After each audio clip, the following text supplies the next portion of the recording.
Hi, everybody. Welcome. My name is Danielle Wetmore, and I am the Director of Education here for the Angel Island Immigration Station Foundation. We have a couple moments, I think, to wait at the very beginning here, just to make sure that we have people who are joining and getting on this live. So just to start to orient us a little bit at the beginning of this, this is our debut of the CyArk project of a 3D video rendering of the site looking at Angel Island during World War II confinement. While we're getting ready to view that, and again, just waiting for people to join, I want to start by introducing the foundation a bit.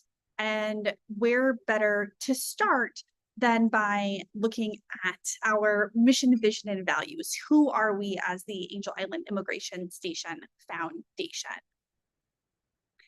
And so I have shared our website on the screen, and I am going to read this because I think it's important for us always to center who we are, where we are, and how we're engaging. So our mission is for all immigrants, descendants, and families. Angel Island is a living landmark that symbolizes diverse experiences of detention, racism, exclusion, hope, and determination. The foundation protects the historic site, elevates its stories, promotes learning, and celebrates the new beginnings and immigrant contributions that define the strength of the United States. We inspire a more equitable and inclusive future, one that embodies how immigrants make nations better. Our vision is AIISF is committed to a future in which all persons across the U.S. understand the history of immigration through Angel Island, leverage this knowledge by treating immigrants with increased respect and empathy, and are committed to increasing equity, justice, and belonging for all communities. And our values state that AIISF creates community, belonging, and inclusion in our workplace, events, programs, and exhibits. We ensure that our interactions are grounded in integrity, respect, and collaboration. We promote learning, particularly about the nation's complex history of racism and exclusion, while also celebrating the strength, resiliencies, and contributions that immigrants have made and continue to make to the United States. I think with anything that we talk about, it is important to keep these things in mind. But particularly when we're talking about hardship that folks went through. And today's topic is no stranger to that. I'm going to keep this on screen for just another moment for people to look over and peruse.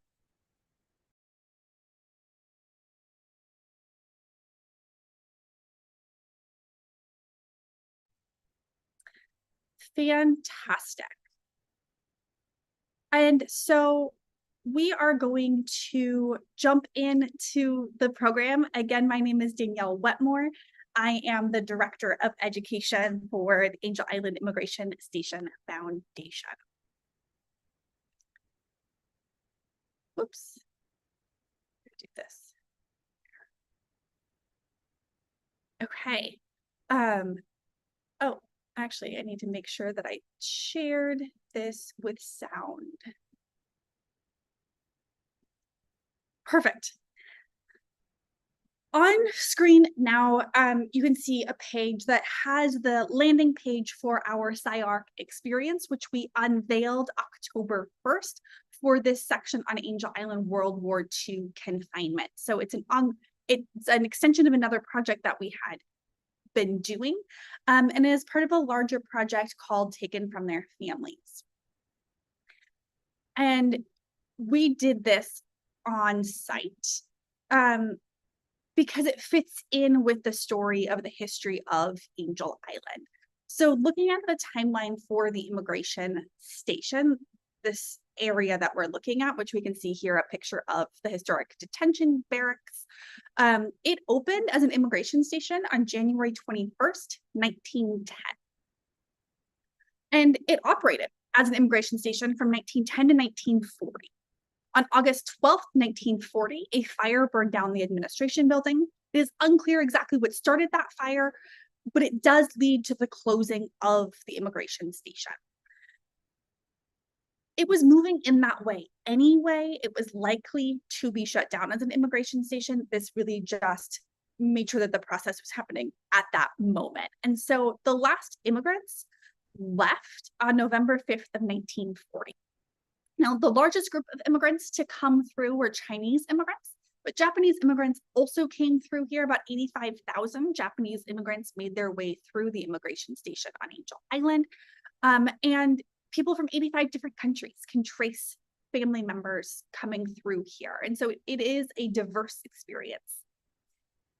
Now, after it was closed as the immigration station, the site was turned over to the US Army and was renamed the North Garrison of Fort McDowell. So Fort McDowell was already operating on the island. There had been military presence on Angel Island all the way back to the Civil War, all the way back to 1863. But the military takes over this site. And at this point, the military had been looking at the World War that was happening, knowing that the US entry was likely going to come soon, and needed to have a space, especially for this side of the country, for the west of the country. And so officially on December 8th of 1941, the day after Pearl Harbor, the Prisoner of War Processing Center is opened on Angel Island. And so that date is important for this story because we end up looking in the story at enemy aliens. And those are men, Japanese men primarily, who were deemed a threat to the US government. And we will get into all of that much more in just a minute. But before we get into sort of the meat, the protein of this story, I want to give a little bit of a background on our partnerships and how we were doing this work, how we got here in this. As we're going through our experience today, please, if you have any questions, go ahead and put them in the chat. We are able to monitor those and we will try to do our best to answer as many questions as we can, so long as time allows. And so please use this chat function for any questions that you want to send in.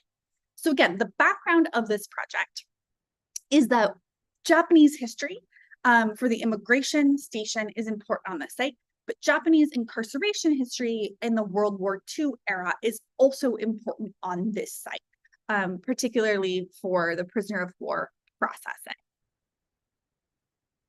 And so because of this, AIISF, along with our partners, applied for a Japanese American confinement sites grant. And so this is directly from the JAC's website and describes the grant and the goals of the grant. And so I will read it.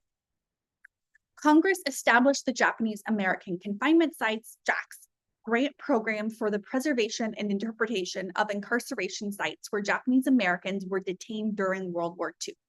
The law authorized up to $38 million for the entire life of the grant program to identify, research, evaluate, interpret, protect, restore, repair, and acquire historic incarceration sites in order that present and future generations may learn and gain inspiration from these sites, and that these sites will demonstrate the nation's commitment to equal justice under the law. With the passage of the Consolidated Appropriations Act of 2023, Congress reauthorized the Japanese American Confinement Sites Grant Program. This legislation also established the Norman Y. Mineta Japanese American Confinement Education, JACE, grants, a new category of grants that is administered through the Japanese American Confinement Sites Grant Program. So there are sites all over the country, especially along the West Coast, that tell stories of this period, and it's such an important one to talk about. And there's these different moments in this period which we'll start to uncover through this program.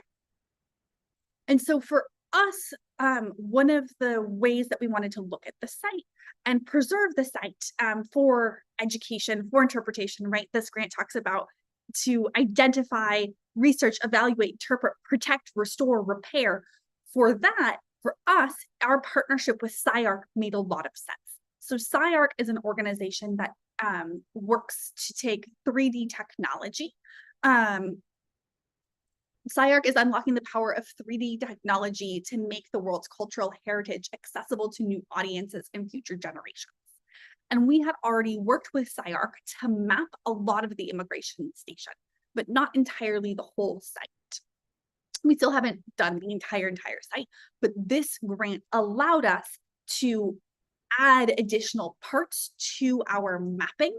And what that means is that we have these images and these spaces and these virtual rooms you can go in and look at.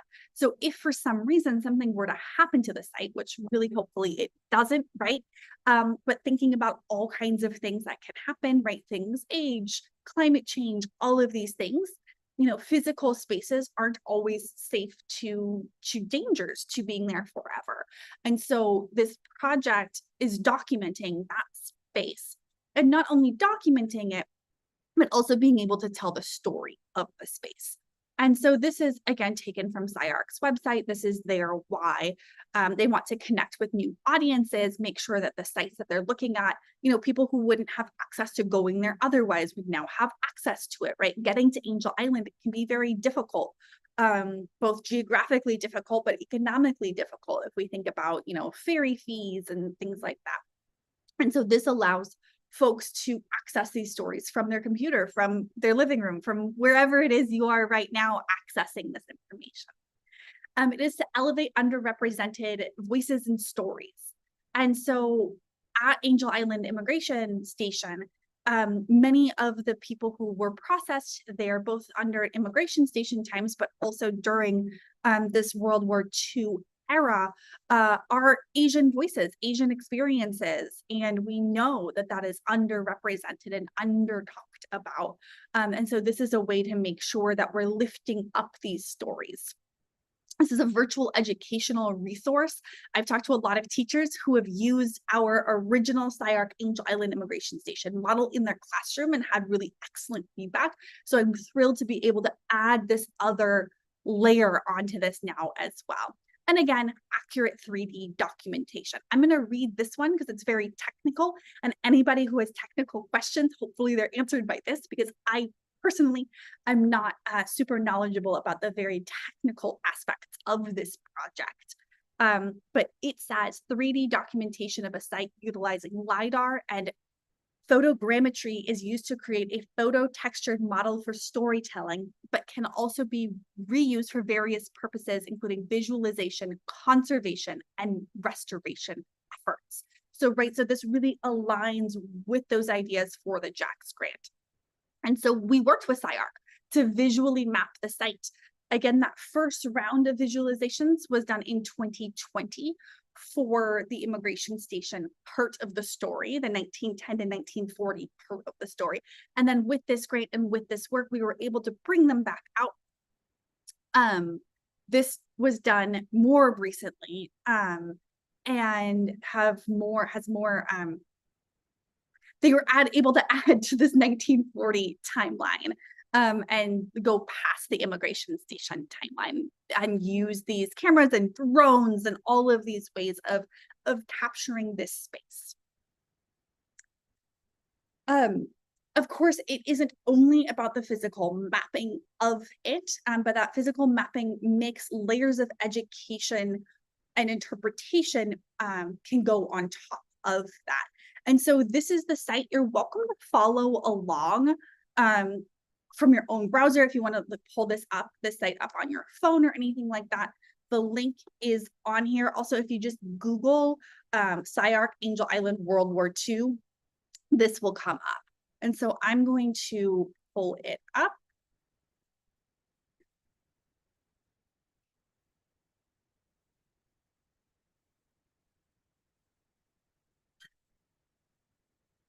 And I'm going to allow this to load for just a second.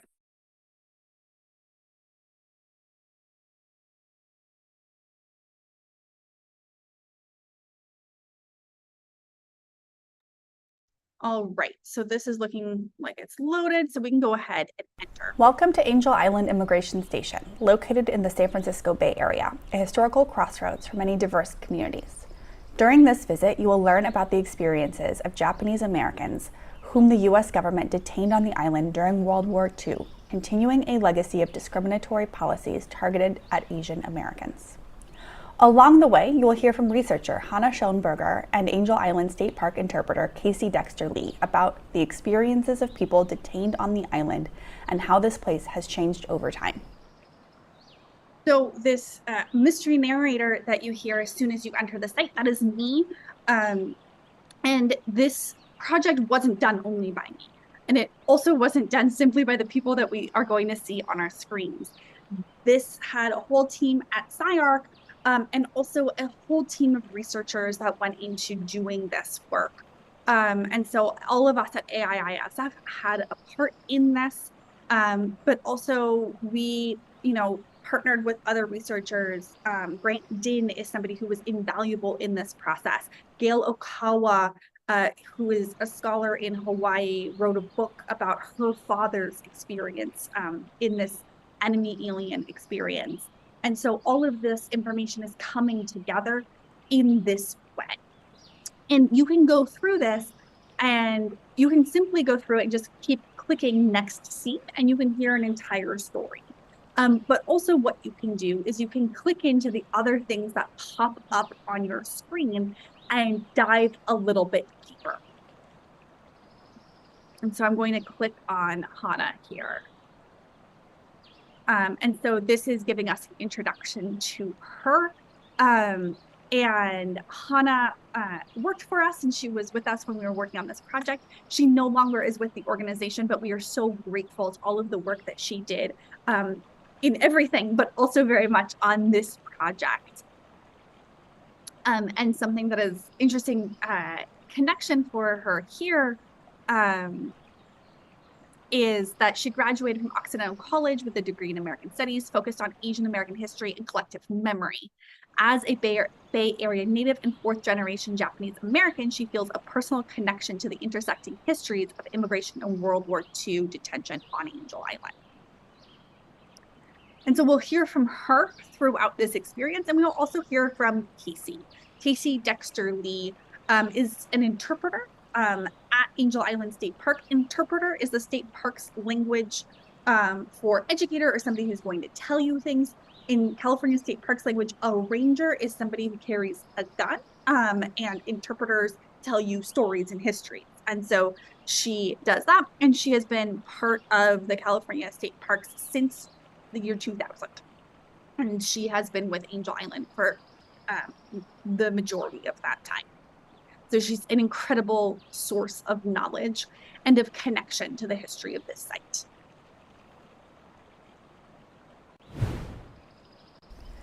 The small white wooden pier before you marks the entrance to the immigration station, utilized from 1910 to 1940 for the detention and processing of immigrants.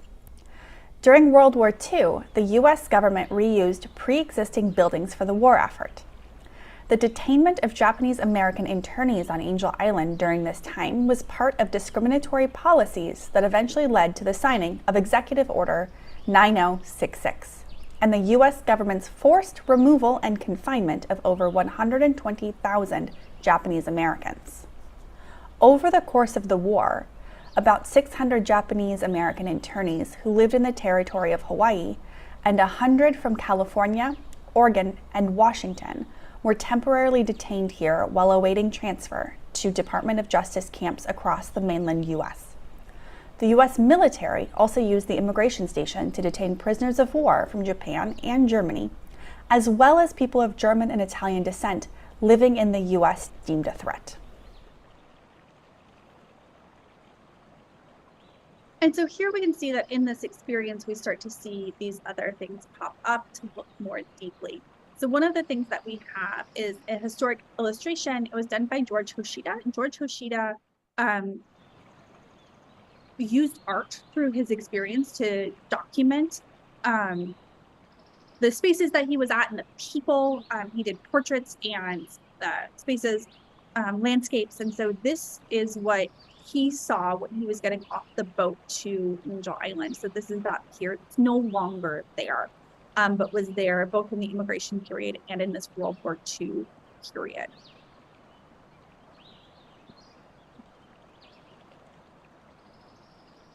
And here are some key definitions, which I want to pause on and look at, because there's a lot of words that are floating around in this conversation, and a lot of words that have sort of shifted in meaning over time, and where we attach what is important to consider. And I am very intentional in the language that I use, and there are reasons for that. So enemy alien, the term enemy alien is used throughout this exhibit. The term has historically been used to refer to a person residing in a country that is at war with their homeland. Today, the term alien is currently considered a derogatory term when used to refer to immigrants.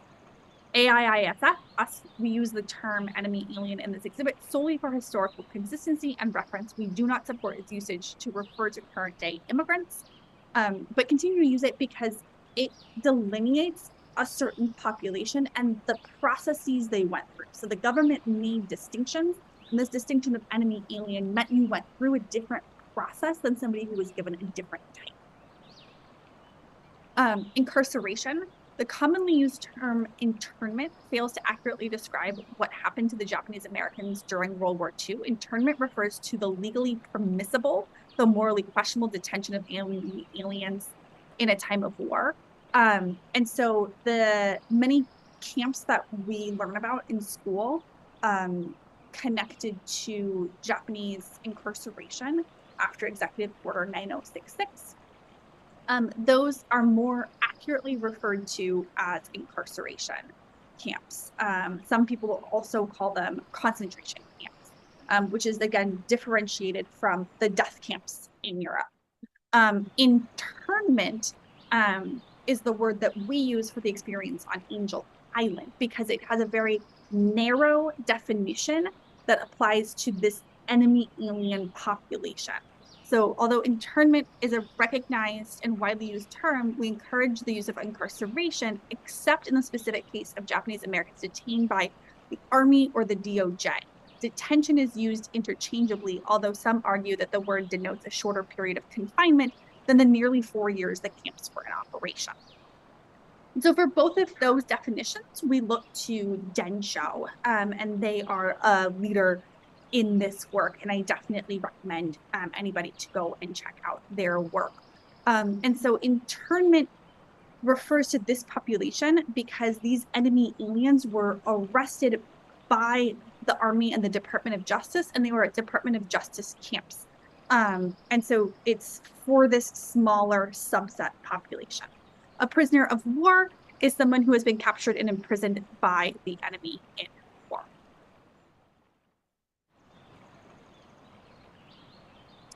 And this is just a period of the immigration time period. This is after a boat came from Japan, showing the longer history of Japanese relationships with this site. My name is Hannah Schoenberger, and in this experience, I'm going to be sharing some firsthand accounts of men who were detained on Angel Island during World War II. Many of them later shared their experiences, allowing us to gain a better understanding of their time here and how it affected their lives afterwards. And Casey. Welcome to Angel Island State Park. My name is Casey, and I'm an interpreter with California State Parks. We're at the historic immigration station, which operated from 1910 to 1940. This facility was used to detain immigrants arriving from all over the world, about 80 different countries.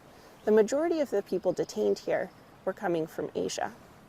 After the administration building burned down, this site was turned over to the U.S. Army, which had a fort here called Fort McDowell. This became the North Garrison of Fort McDowell. During World War II, this facility held people. The people held here were prisoners of war, or POWs, as well as people with Japanese ancestry identified as enemy aliens by the U.S. government. People came and went here from a dock that is no longer on the island, and there have been many different buildings at this site as well, and uses for those buildings. Over the years, the changes were made to adapt to what was needed for these spaces.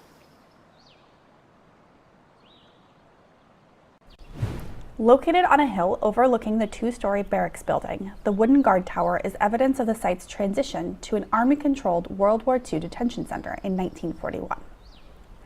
At the time, Japanese immigrants to the U.S., including those detained at Angel Island, could not become naturalized citizens because of the Naturalization Act of 1790, which stated that citizenship was limited to free white men of good moral standing.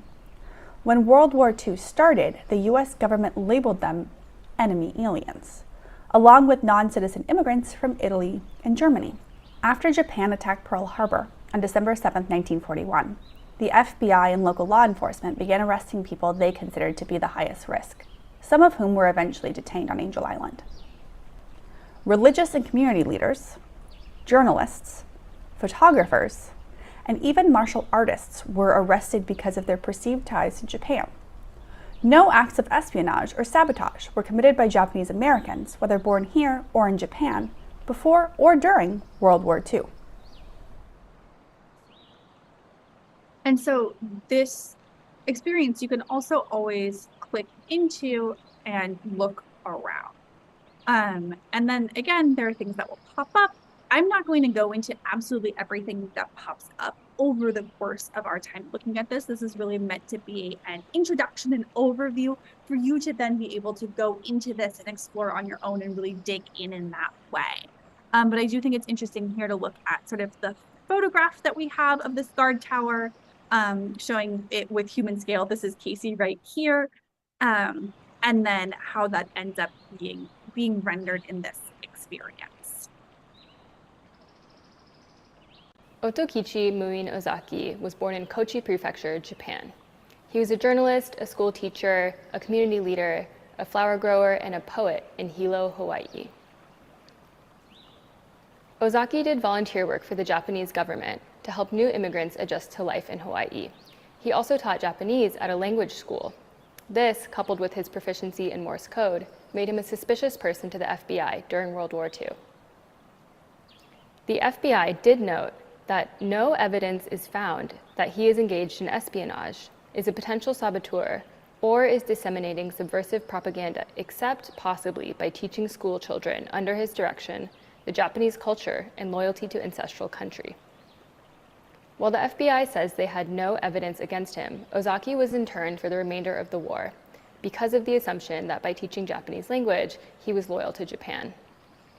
Ozaki said, "When we reported to the Angel Island Immigration Station in San Francisco, soldiers ordered us to remove our clothing, searched our belongings, and took them all away. A week later, when we were about to be transferred and our belongings returned to us, 3 watches were found to be missing."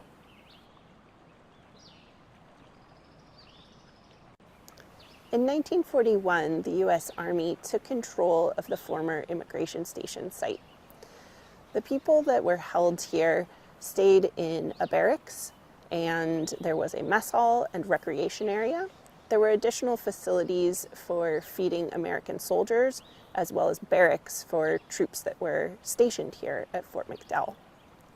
There were a few changes that had to be made in the transition from an immigration station to a POW detention facility and a place that would come to hold people identified as enemy aliens by the government. There were fences added around the barracks building. There were 2 guard towers added, but there was already a fence around the entire site that was about 8 feet tall, and there was already enclosed recreation areas. These additional measures were changes that were made to further restrict people's movements within the site.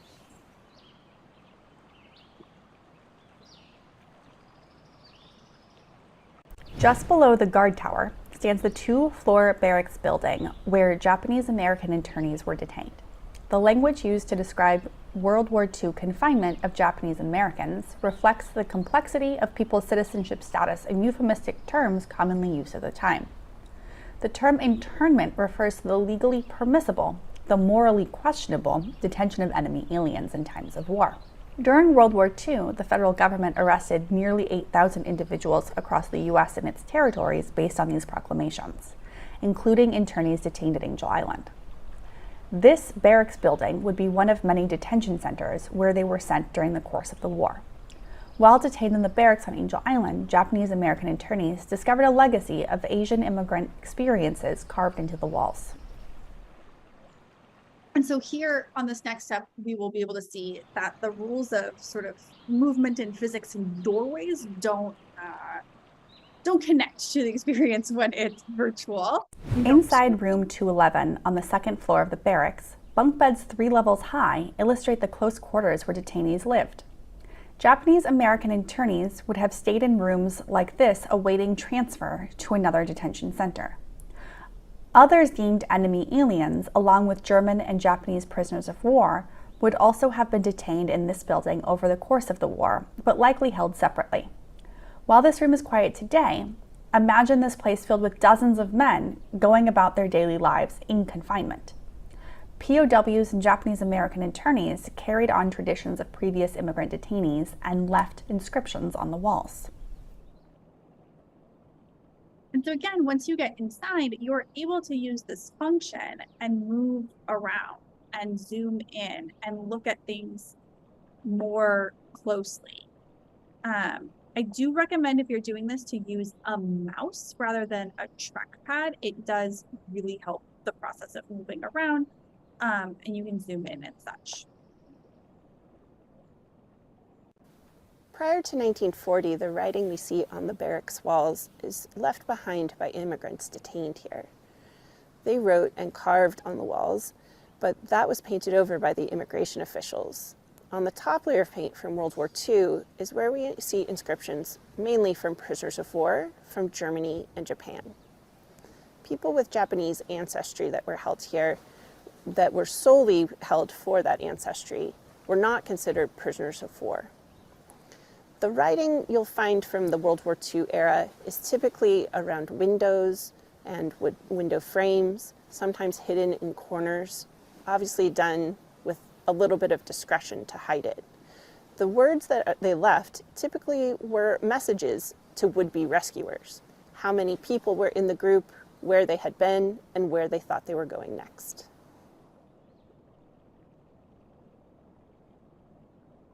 Yasutaro Soga was the editor of a Japanese language newspaper in Hawaii. He wrote the following about the detention barracks. Living quarters for all 49 of us were 2 rooms about 36 feet by 70 feet on the second floor of an old building that had once been the Immigration Bureau office. Because there were about 90 internees from California already housed there, space was very tight. The beds were tri-level bunks with barely enough walking space in the aisles. There were about 10 windows and 1 ventilator, but with 140 occupants, air circulation was poor. That night, I had difficulty breathing and had a headache. The place reminded me of the Honolulu Immigration Office soon after my arrest. Using the pen name Suike Furuya, Kumaji Furuya wrote, "Even though I enjoyed the area's scenery, with nothing much to do, I became bored. I was walking aimlessly around a big hall when I noticed the walls were covered with graffiti. I was surprised to see that the marks had been engraved, most likely with knives. There were many kinds of graffiti, and I assumed they'd been made by Chinese immigrants long ago." So we can start to hear from these firsthand accounts what the experience was like here while looking around. And so not all of the bunks that would have been there when folks were staying here were still here. And so in that clip, there was a long sort of hall with bars sort of just down the side. Each of those bars, each of those poles is a connection point for more bunk beds. And so these spaces were rather crowded. And the bunks were very small. This is 1, 2, 3, 4, 5, 6 bunks in each section. And then again, 1, 2, 3, 4, 5, 6. And that would have gone all the way up and down these large rooms. Next to the detention barracks is a small mess hall that was constructed during World War II and built on top of a pre-existing recreational space. Records show that prisoners of war ate at this mess hall, although Japanese American internees may have also utilized the building while detained on the island. Today, visitors to Angel Island can step inside and learn more about the World War II experiences of Japanese American internees who were detained at Angel Island and the historical events that brought them here. So here we can also see a historic image that was taken right around the same location of prisoners of war outside of the mess hall. So here's the mess hall here, here's the detention barracks.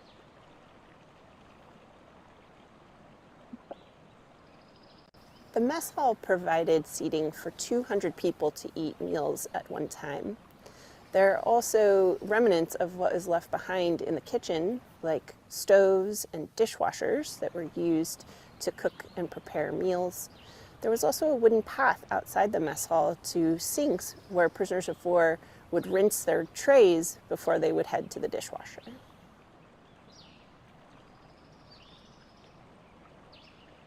Iso Okato was an immigrant from Hiroshima Prefecture, Japan. He became a coffee farmer in Kona, Hawaii, and was a member of the local Japanese school board and hospital board. He was arrested and detained in Hawaii before being transferred to the mainland.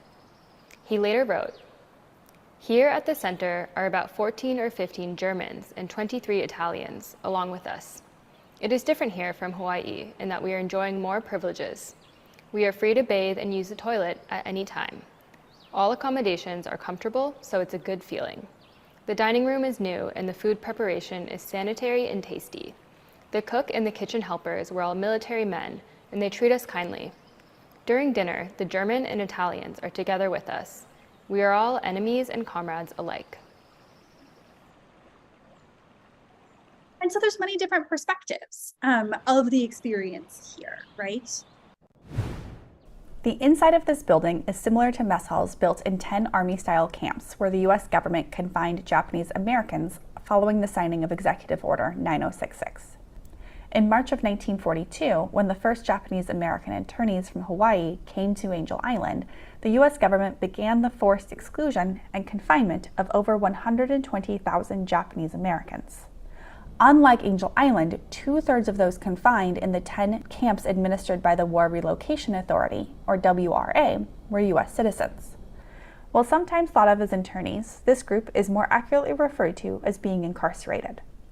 None of those sent to Angel Island came here as a direct result of Executive Order 9066, but many had family and friends who were confined in the WRA camps, where some were later reunited.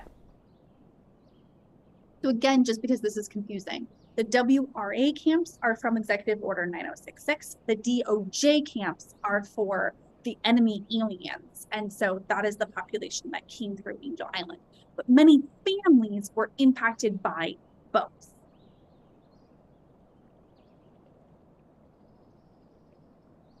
The counter separating the kitchen from the dining area is where military personnel would have served those detained on the island their food. For Japanese Americans, there was a fine line in the eyes of the federal government as who was seen as a military threat and who was seen as fit to serve. During World War II, Japanese American U.S. soldiers spent time on Angel Island in other areas while training and serving as linguists for the Military Intelligence Service.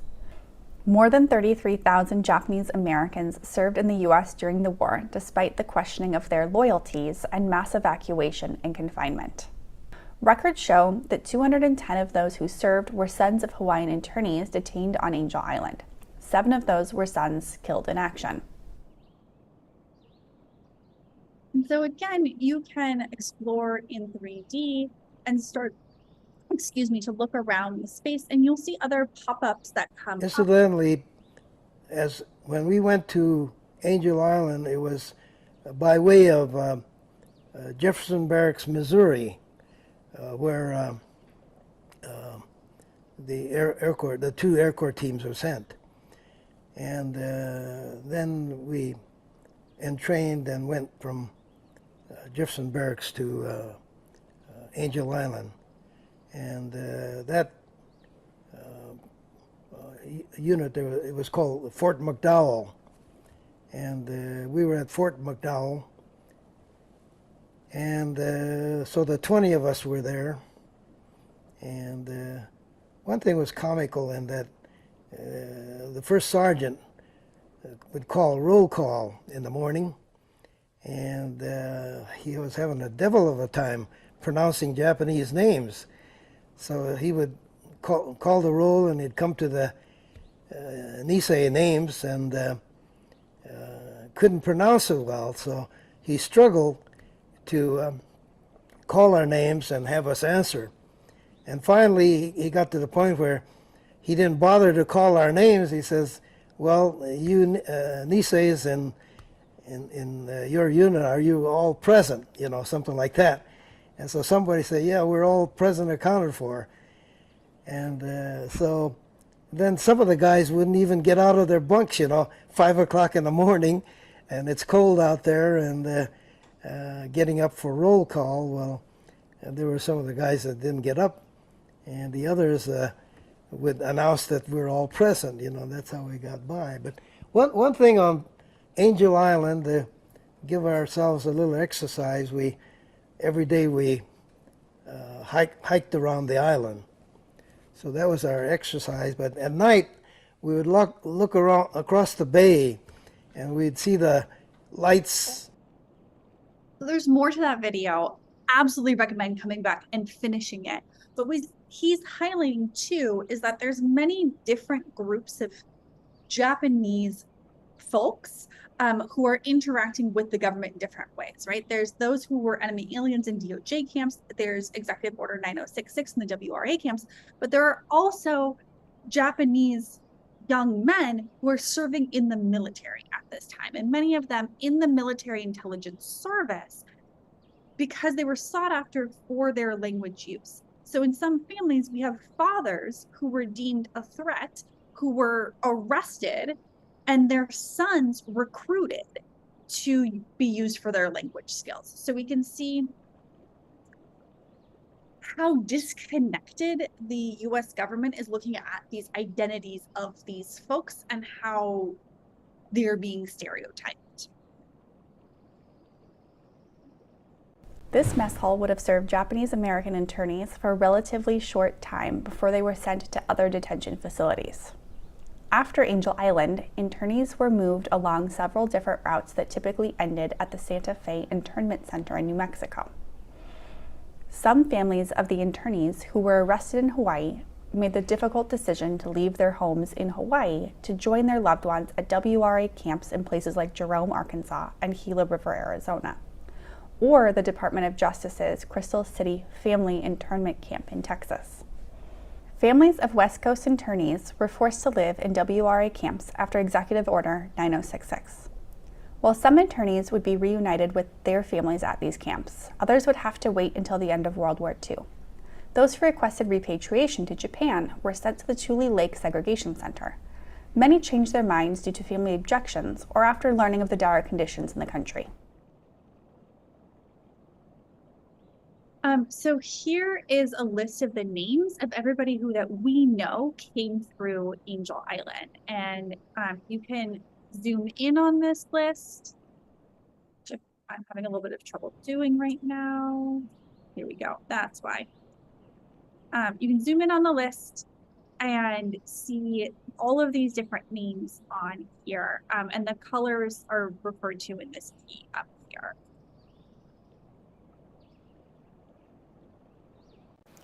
Throughout this experience, I've shared quotes from some of the men who were detained on Angel Island during World War II. For all of these men, Angel Island was not the first nor the last place they would be interned during World War II. Otokichi Muin Ozaki left Angel Island and was transferred first to Fort Sill, Oklahoma, then Camp Livingston, Louisiana, then Santa Fe, New Mexico. His family elected to leave Hawaii and join him at the Jerome concentration camp in Arkansas. He returned to Hawaii after the war and continued his work as a poet and journalist. After Angel Island, businessman and poet Kumaji Furuya was interned at Camp McCoy, Wisconsin, Camp Forest, Tennessee, Camp Livingston, Louisiana, Fort Missoula, Montana, and finally Santa Fe, New Mexico. He returned to Hawaii in November 1945, where he returned to his work as a businessman and continued his literary pursuits. After Angel Island, journalist Yasutaro Soga was sent to the Lordsburg camp in New Mexico and later the Santa Fe camp. He returned to Hawaii in November 1945 and continued his work as a journalist working for the Hawaii Times. Coffee farmer Isao Kato left Angel Island to be transferred to the Fort Sam Houston internment camp in Texas. He later was sent to the Lordsburg camp in New Mexico and finally the Santa Fe camp, also in New Mexico. He returned to Hawaii in November 1945. And so that map is available here, and you can zoom in on it and really look at all of these different places men are being sent to or people are being sent to. And right, it's not up to them. They don't know how long they will be there. They don't know where they will be sent next. And many of these are in places geographically so different from where they came from. For, thinking about the men who were arrested from Hawaii and then ended up in, Arizona and Texas. I just drove through a lot of Arizona and I drove by the Gila River area. And just thought about how dry and hot and desolate it was in that area. And so thinking about all of the different ways that this was going to be difficult for people. The World War II history of the Angel Island Immigration Station is one of many layers of Japanese American experiences at this site. Since World War II, grassroots community efforts led to the U.S. government's acknowledgement of past wrongs committed against Japanese Americans during the war. With the Civil Liberties Act of 1988, the government issued an official apology and reparations to survivors. Most of those who were detained on Angel Island were no longer living. Today, the immigration station stands as a testament to the resilience of Japanese American immigrant communities. There's so much that you can do in this experience that we were not able to fully get into. But I hope what this was able to do is give you a taste of what it is and get you interested in digging into it. What we do have the opportunity for now is that if you have any questions about anything, what you can't do in the experience is ask the narrator questions, but in this moment, you can. So please put in the chat any questions that have come up for you.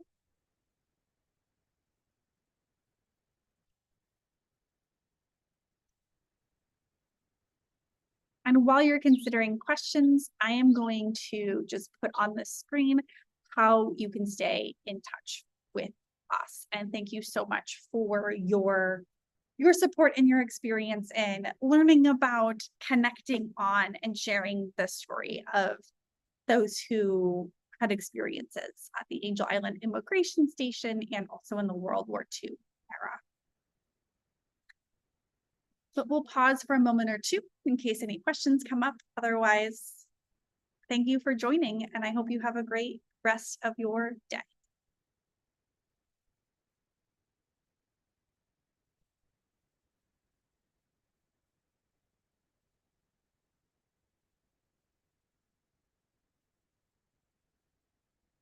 All right. Well, with that, again, thank you so much. I really appreciate you being here, and I hope that we stay connected.